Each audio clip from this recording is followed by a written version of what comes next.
ప్రతి ఒక్కరు తెలుసుకోవాల్సిన విషయం ఏంటంటే, ఈ వీధి కుక్కల వల్ల ఎంతోమంది చంటి బిడ్డలు చాలా దారుణంగా చనిపోతున్నారు.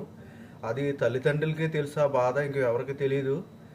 ఈ వీధి కుక్కలకి అంత సెంటిమెంట్ చూపుతున్నారు. ఆటిలిని ఎవరు చంపకూడదంటున్నారు. చంపితే కేసు అంటున్నారు. మరి ఆవులు, మేకలు, గేదెలు, కోళ్ళు ఈ అన్నిటిని కూడా కోసి తినేస్తున్నప్పుడు సెంటిమెంట్ ఎక్కడికెళ్ళిపోయింది? అవి కూడా మూగజీవులే కదా!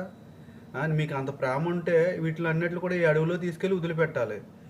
అంతేగాని ఈట్లి వల్ల రోడ్ల మీద ఏ కార్లోళ్ళకి పర్లేదు, బైకులోళ్ళ కింద పడి ఎంతోమంది కింద పడిపోయి కాళ్ళు చేతులు ఇరగొట్టుకుని కుటుంబాన్ని కూడా పోషించుకోలేని వాళ్ళు ఎంతోమంది ఉన్నారు. దయచేసి దేశం అంతా కూడా ఆలోచించండి. ఈ కుక్కల కోసం కుక్కలకి సెంటిమెంట్స్ ఉండవు, ఏముండవు. కానీ ఒక కుటుంబంలో వ్యక్తి పోతే ఆ కుటుంబానికి ఎంత నరకం, ఎంత వేదన. చిన్న బిడ్డలు నిజంగా అది కొన్ని వీడియోలు చూస్తుంటే అసలు మతి స్థిరం ఉండట్లేదు.